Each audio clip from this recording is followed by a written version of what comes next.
Welcome friends, it is I, Hi-Rez Studios, and it's time for the vlog. Let's see, in the background is an Ares arena.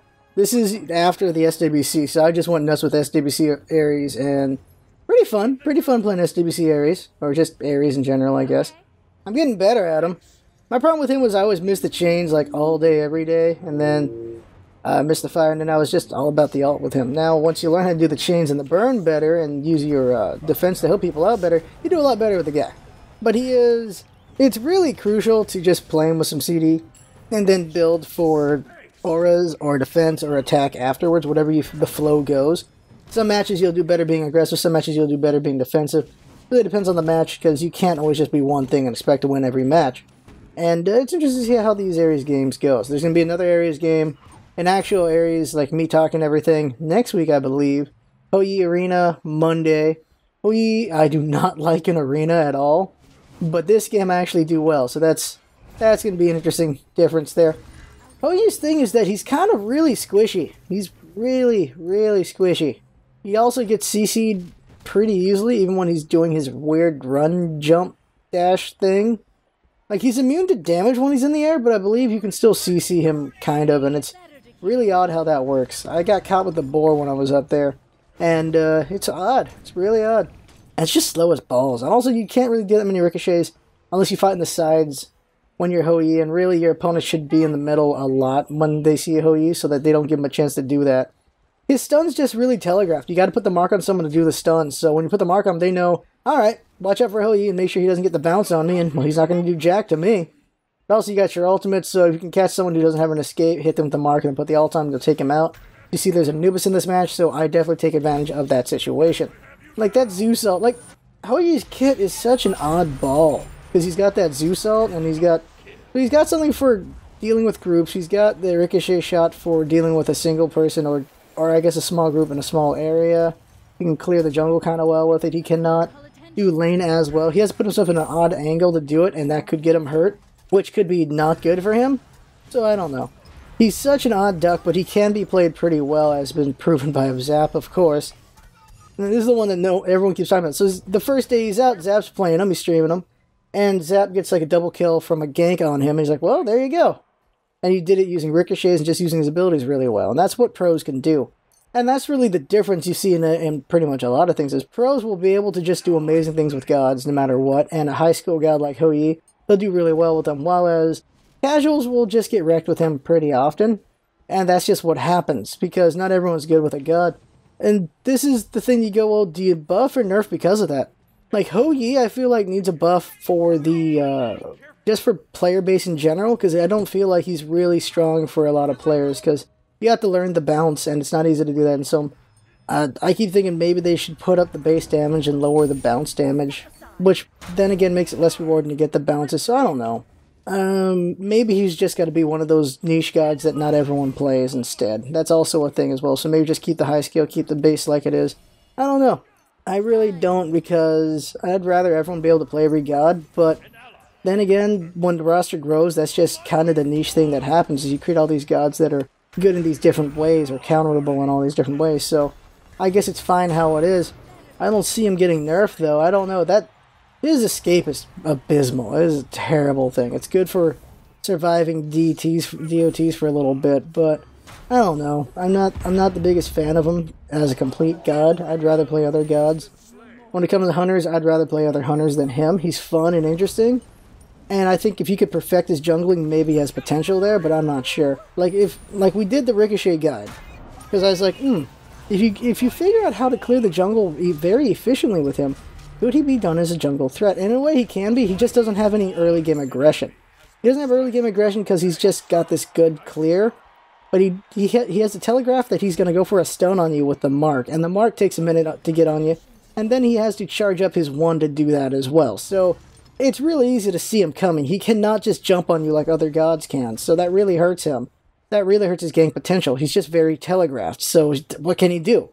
So he doesn't have that gank potential necessarily, unless he is coordinated with teammates. Like, you got Ymir on your team, if you're talking to Ymir, you tell Ymir to get the freeze, then you can show up, telegraph your shot, you get the stun on them right after Ymir's freeze gone, and then you and Ymir and maybe whoever else will wail on this person, they're dead. That's simple as that. With coordination, Hou Yi will be great. On a casual game without coordination, Hou Yi will be okay. and you just have to be really skillful with your shots. That's Hou Yi there. He's alright. He's alright. I'd rather have on her. I'd rather have Apollo, even though I hate Apollo because I'm tired of playing, of seeing Apollo on this game. Rama, of course. I'd rather other hunters than Hou Yi right now, though. So there's Hou Yi. Did the Ricochet guides. So guides are going to be like every 1 to 2 weeks, depending on how much time I have. Jinx is in school, and I'm about to be back in school as well. So we should see guides every 1 to 2 weeks, which means at most a crap ton of guides, at least about 24 guides this year, and at least half or more of those will be based on gods. So more of the god roster will get fleshed out with guides. But then we're also going to just do other guides. Like the new jungle guide has to be made in February or March after the Conquest map gets finalized. Here's the thing about the new Conquest map. Talk about this now. So it's on the PTS. You can check it out now. And I made that Ricochet guide, and all those Ricochets do not apply to the new map. So it's got to relearn all the Ricochets there and see if I can make a guide out of it or not. It really depends on if I can find any triple points. If there's no triple points, ouch. Really, just ouch on that. That really hurts Hou Yi jungle potential. But it's going to be a few weeks before we actually have that map as the permanent map on the Smite, because you want to PTS that and get the stuff out of the way before you use that on the general populace. Simple as that. That's why they're making these changes, and they're changing some of the changes as they go. Last time they changed the map, they changed it a few times before it was finalized. That's kind of the thing that happens, is they're going to make adjustments so they finally do it, and then it was the map that it was for a long while, but they kept making a bunch of changes. So once this map gets changed over for the general populace, we're not going to make the guide right away. We're going to give it maybe a couple weeks or a month before we make it, because some adjustments may get made because it happened last time. You want to use what you learned from the past for the future. So we won't do the jungle guide right away. And then after a while, after playing it and everything, we'll do the jungle guide afterwards. After a couple of weeks. Someone else will probably make a jungle guide as well, but we'll do what we do when the time comes. Simple as that. Because we can make a jungle guide when it first comes out. Make a jungle guide. Just play Smite for a pure week, understand the jungle, and make the guide. But then it will get changed, and that guide will become partially obsolete. And that is not worth doing it that way. It's better to wait for it to be complete and to put it out that way. So that's what we're going to wait on and do with that. The reason why I did the Ricochet guide now, instead of waiting for the new map, is because Hou Yi just came out, and I felt a Ricochet guide now will help people get a better idea of how to do the Ricochet shots and just play him better in general and get better clearing. Because the map's going to be here for a little bit before the new map comes in. So it's better to get it out and help people out than not do it at all. That's really what my opinion was on that, so I made it. Next guy's going to be Uller, and I got all the footage and everything. I just had to work on Uller. And then after that, it's going to be... oh, crap. That's the one that's going to hurt. Maybe not Uller so much. Maybe not Uller so much, because Uller might not hurt that much. The reason why Uller might not hurt that much is because people feel like Transcendence is going to be the new thing because of the mana on it, and Uller already gets Transcendence early on, so his guide will be okay. And then the Warrior guide's going to be okay because the Warrior is the solo laner for the most part. So that guide will be okay because the solo lane is untouched. Like, if you've seen the new map, it's going to be blue buffs are next to the solo lane, orange buffs are next to the solo lane, and then it's red buffs next to the mid lane to the dual lane, and then the dual lane gets this new buff, which is only attack speed. 15% attack speed, while orange buff is only movement speed. And it's really weird how that works.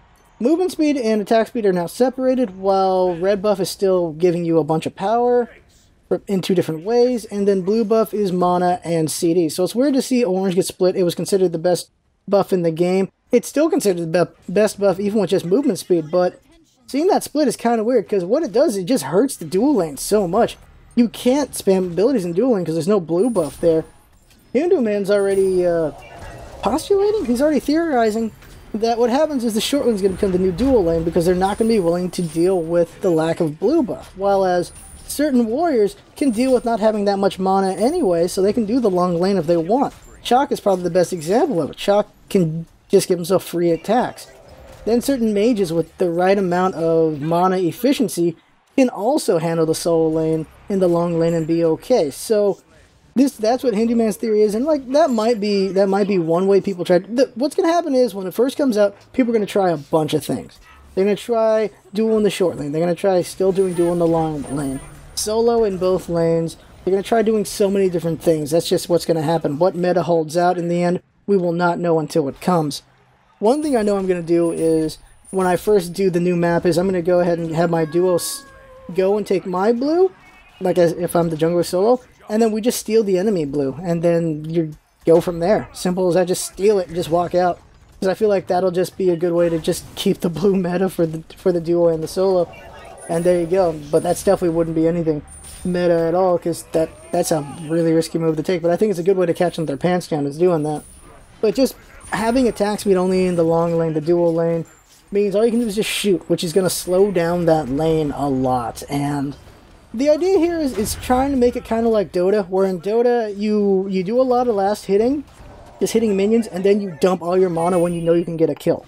That's what happens in Dota when they do laning. So that's what they're trying to do here, where you're being more conservative about your mana, clearing the lane, and then if they push too hard, or you think you can push hard enough, everyone just dumps their abilities on each other and somebody gets killed. That's what happens in Dota. It's just this feeling each other out and then somebody takes the shot. And they're trying to do that with the long lane for duo, is now that you don't have mana, you can't spam and you can't go crazy on each other. What this also means is the support kind of has to stick around a little bit more to keep you kind of safe, and also just to help you clear, because you could get caught in a bad way. I don't know, it's taking the blue mana away just doesn't feel right. It feels like it's going to slow the game down. And after watching the SWC, I don't really like it all that much seeing that, because in the SWC, you saw a lot of roaming and a lot of team fights all game. Like, it wasn't just mid to late game you saw team fights. You saw team fights all game in the SWC. That's how the pros play it. That was an interesting way to see it. Well, in the NA, you saw that. In the EU, they did the laning phase into a team fighting phase. While as NA, there was just laning and team fighting all game. That's what was happening. That was very impressive and interesting to see there. So maybe for the EU, it'll be fine that you're just going to be laning longer, but the NA that likes it more aggressive, I don't know if they're going to really appreciate that. Also, I'm worried about the mirroring of the maps. So both duos are going to get this attack speed, both mids are going to get the red buff, both jungles going to have the orange, and then both solos going to get the blue buff. While it used to be, of course, one jungle would get red, the other one would get orange, and maybe they'd pick it up or not. And that difference could be something. That difference caused an advantage and a disadvantage, but what it also did is it just had different dynamics, because you had someone with more power and someone with more speed. If they took the red buff, that's what would happen, and so you just had a different dynamic going on there. When you have a mirror of both having attack speed, well, both having movement speed, there's a chance of it just being really samey, which worries me a little bit, and not a fan of that. Not a fan of just sameness and mirrors and stuff like that. There were those who loved the 2-1-2 setup, and those were those who hated the 2-1-2 setup. The 2-1-2 setup had the potential of just being very mirror and being very boring in that way, and this creates that potential, which worries me a little bit. So I don't know. 2-1-2 is also cool because you just make whatever random setup, because you had two duos you could do, so there were a lot of setups that could work. Because jungler wasn't a thing as much then. It was only Baka, Arachne, or a stet you could really jungle effectively with back then. And you had to have someone in one of those dual lanes be able to solo two people for a while. But I don't know, I just see this move towards boredom. I really see this move towards making it more... They're trying to make it more about the lanes dealing with each other, because what they've also done is, well, they're evaluating it now, but one of the changes they were making was you can't hit minions and leave and still get credit for it. You have to be within the area of the minions to get credit for them when they die, which really hurts a roaming support, which really hurts a jungler running around, and that is troubling. Because the whole thing is, like, I could hit a bunch of minions and leave the lane and go do something else, and still get some credit from that while I'm doing something else. Now it's you have to be around for them to die to get credit for them, which does hurt roaming, which hurts ganking, which hurts just fighting in the jungle more, because you're going to be fighting in the lanes more. It's tethering you to the lane if you want to get some gold and XP, especially as a support. Not so much as a jungle because you have other camps you can get, but it really hurts the support in that way. You got to be staying in your lane if you want to get your XP and gold up a little bit so that you can actually do some things. And that is really troubling. I don't like that at all. They're reinforcing the laning phase. They're making it that you have to lane more. And they're slowing the action down doing that as well. So they're trying to... I don't know what they're trying to do. I really don't. I like the current map because it's very fast and loose. You can do the EU style of everyone farming for a while, then team fights happen here and there. Or you could do the NA style of just team fights happen all over the damn place. But this new version it really tethers people down to their lane. So it's going to be a lot of 1v. There's going to be a lot of duo versus duo, mid versus mid, solo versus solo, and jungler shows up wherever the hell they show up. But you won't have the roaming support as much unless they're willing to sacrifice XP and gold, which could really hurt them. So that is definitely a bit troubling. It really is. And that is, I don't know, that's just worrying. Also because they did that, they made it that the tower only takes away 50% of gold instead of 100% of gold. So that way, if you're getting aggressed really hard, you can still gain some gold instead of just losing all of it. Especially when you have a duo in there under tower, that's not a lot. That's even worse, because you're sharing gold whenever you actually do get some kills, and then you wouldn't have any gold from once getting hit by the tower. So now at least you get some gold, is what they did for that, and I don't know. You see what they're trying to do when you look at the changes they're making, and I disagree with what's going on. But they have to make changes because they want to shake it up for each season, because if they don't shake it up every season, then it's just going to be the same thing again and again and again. So that's what's going on here. But slowing down the action, tethering it to the lanes, not a fan of it, but maybe it'll work out. I don't know. Not a fan of it currently, though. And yeah, that's how I feel about that. But we'll see what happens to the meta as it goes forward. And they are evaluating whether they want to keep some of the changes they want to make. And of course, this is what's happening in the jungle, which is pretty crazy. Jungle is now when you leave their area, the jungle camps you're hitting, they don't automatically go back to full HP or fully regen. They will regen 10% of their HP every 1 second. So when you leave a camp, you have the potential to come back and finish it, or you can leave a camp because of being aggressed, and the person aggressing you can take the camp a lot quicker because it has less HP. So the really big one is Fire Giant and Gold Tree, which means if you can back someone off of the Fire Giant and Gold Tree, it doesn't go back to full HP, it still hurts. So it's going to make fights there a lot more interesting for sure. And just talking cosmetically, the map is amazing looking, of course. It's just a beautiful map, and that's because the art department is as amazing as always. The art department always does a good job. That's what they do. They're great at it. The Fire Giant, him and his chest thing looks pretty cool. The fact that Gold Fury flies around is really cool. The side maps are great. Everything looks amazing. This looks really good. And the Phoenixes, I like them in their fire form. Jinx likes them better in the form they are now. I don't know. They look good. Everything about the game looks good. It's always looked good. Smite's always looked good. Simple as that. It's the mechanics that we always have to think about. And just what they're doing with the cosmetics. Because Gold Fury now, tits in your face. I'm only going to bitch about this for the next 30 seconds. Just more tits, people. More tits. That's all I got. Just god damn it. Is that how they win? Is just you just get tired of bitching about it? Is that just what happens? Because I'm just so tired of this. I really am tired. Oh, Wheelix is so fucking bouncy. It's just tits, and more tits. Oh my god, all the tits. I look at like Dota and League of Legends, and I see all the alternate skins you can have. Look at League of Legends. Like, I've done this before. You look at League of Legends skins, and they have a fair mix of sexual and non-sexual skins. Like, tits in your face, no tits in your face. They have a mix of that all over the place with a lot of their characters. And that's the one thing I really appreciate about League of Legends was not every character was a tits in your face god. I mean, tits in your face character. That's something I appreciated. And SWC had the 3rd highest pot in esports. How about we not rely on tits anymore? I'd like to see that. Let's see, what else is there? The new map, a lot of things to worry about, a lot of things to be interested in. We'll see how that all goes. And playing Evolve this weekend, gonna be just playing Evolve this weekend. Evolve's a lot of fun. The closed beta is great. Just enjoying the crap out of that game. I love being the monster. It is satisfying as hell to beat the monster though when you're a hunter. And Jinx was telling me about the forums, how you know when there's a perfect balance, or not perfect balance, but you know there's a balance when there's a bunch of threads of people saying, how the hell do you win as the hunters? And you see a bunch of threads where people are saying, how the hell do you win as the monster? And I've seen both, like when I'm playing. Like I've had games where people just feel bad for the monster because they just keep wrecking the monster. And then I get to be the monster, and then I wreck them, and they go, what the hell? They get really pissed off. It's like, you were just feeling bad for the monster. Now you see what a monster can really do, and now you're unhappy. What do you want me to do about it? Like, I've made quite a few rage quits out of being the monster, which I probably should not be hitting people so hard with the monster, but it's just too fun playing the monster and wrecking the crap out of people with that thing. It's just great being the Goliath. The Wraith is ridiculous. The Wraith, I feel, is pretty close to balance. It has not that much armor or HP, but that sucker is violent. That thing hits really strong. It has a lot of sneaky moves and everything. It's just interesting how the dynamic of the 3 monsters. So Goliath is this beast that is pretty strong, but also beatable at all 3 levels. Like, when it comes to the last stand, the Goliath has a pretty even push with the hunters at the last stand at level 3. Pretty good either way. Like, either side could win that fight. I think Goliath might have a bit of an edge in it depending on which room he's in, but it feels pretty even when you're going Goliath. Kraken hits like a goddamn truck. I haven't played him in the beta yet. I'm gonna play him today. In Big Alpha, he hit like a truck, and he was very hard to deal with at all levels.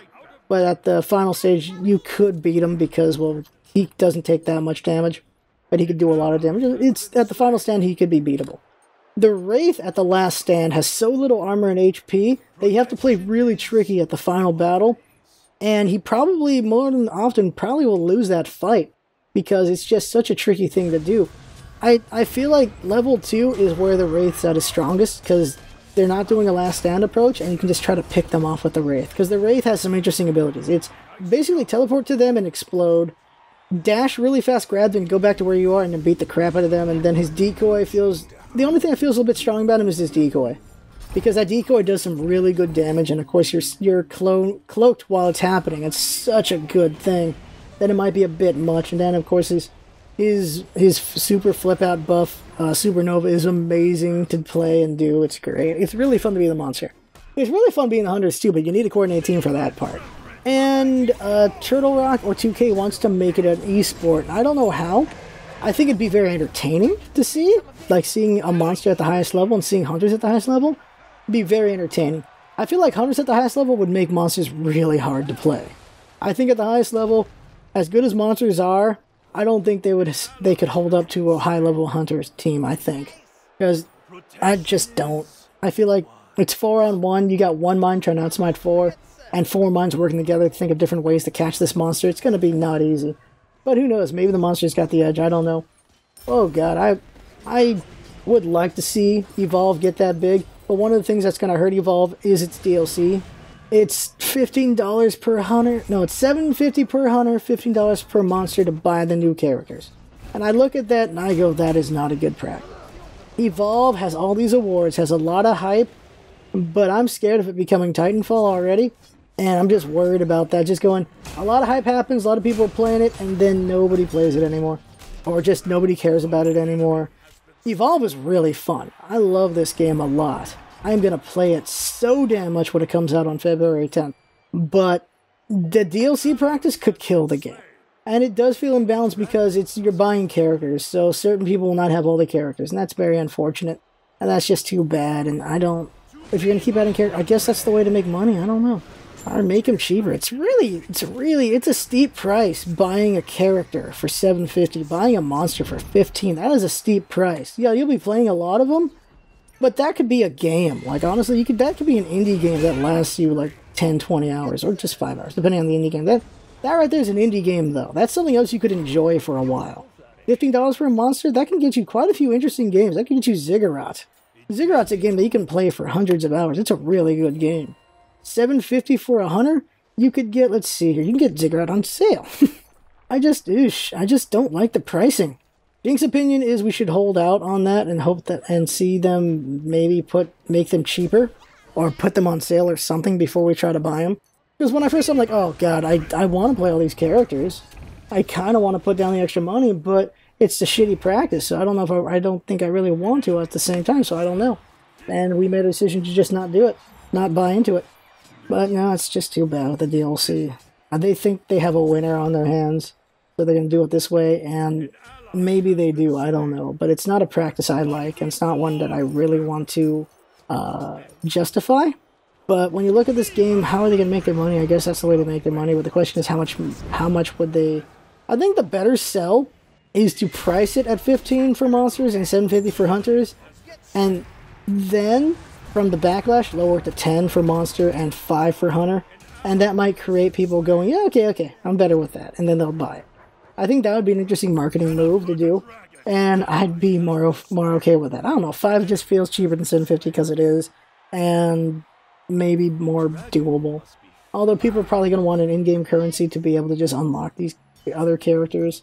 And I don't know, when you're, I don't know, it's not a free-to-play game. It's a $60 game, and then paying for all these other things, it's a tough sell. It really is a tough sell for that, and that worries me for sure.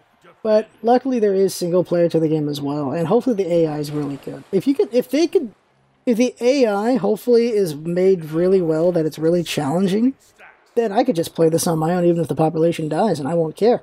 I hope for that, kind of.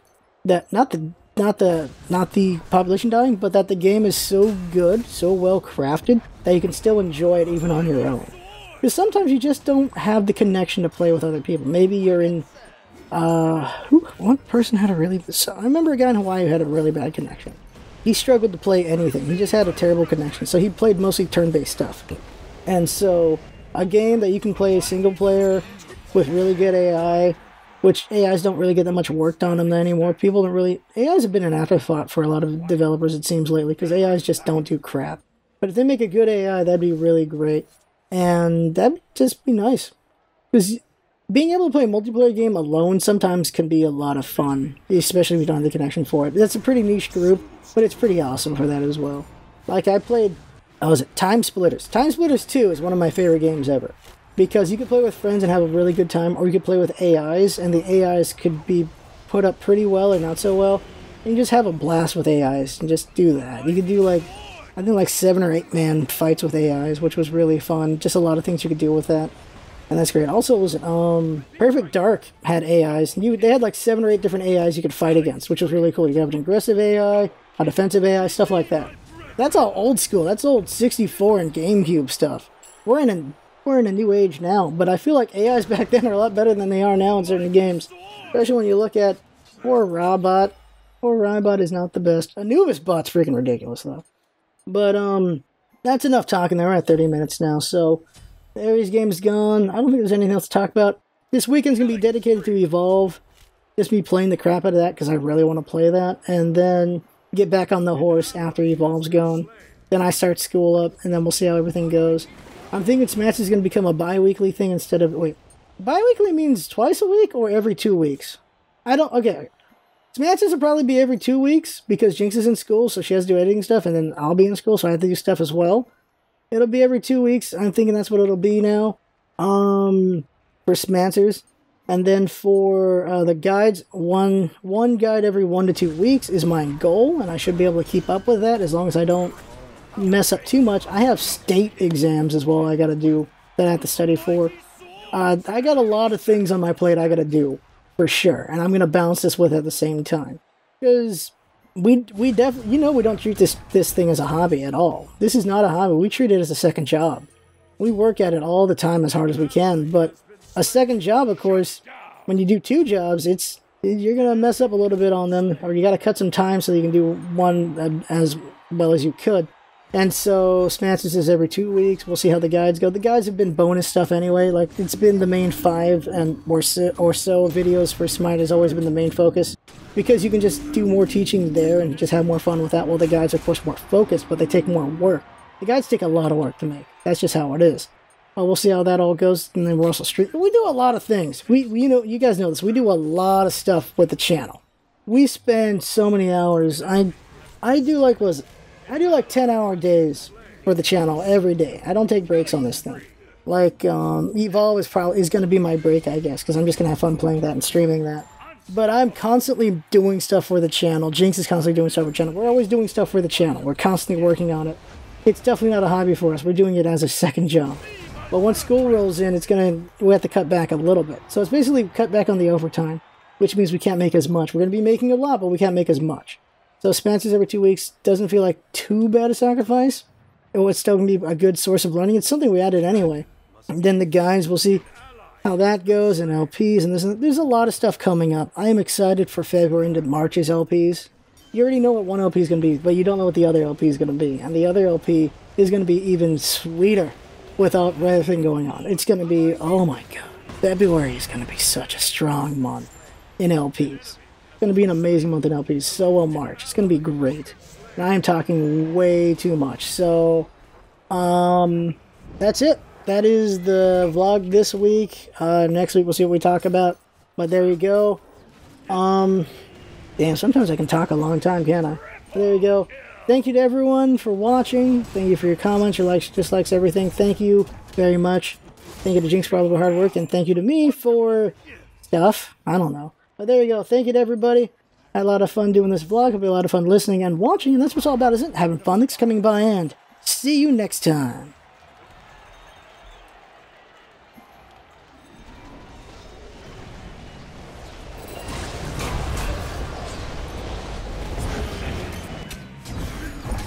A mighty storm! You have slain an enemy.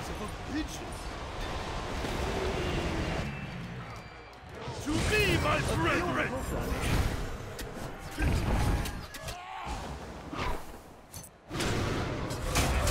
A mighty sword! A mighty sword!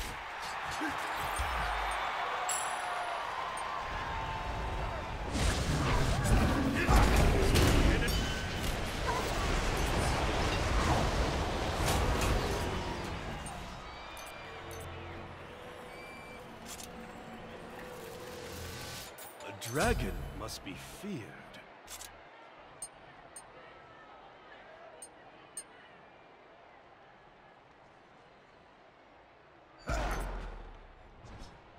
An ally has been slain.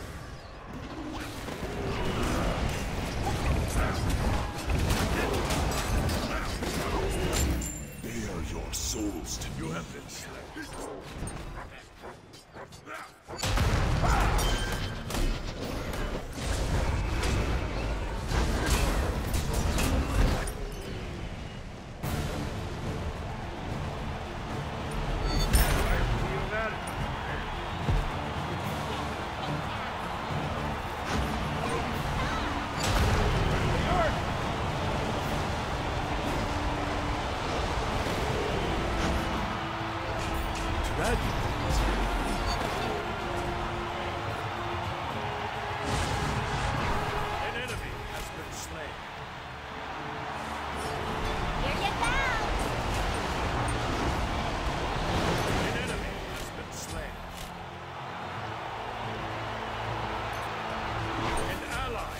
Slain. You have slain an enemy.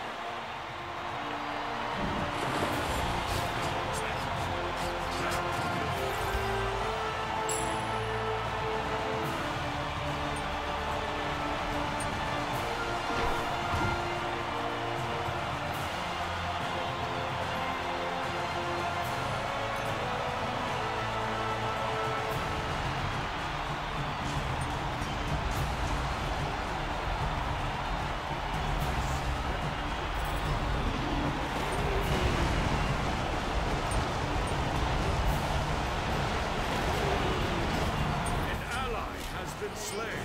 Killing spree. Slain an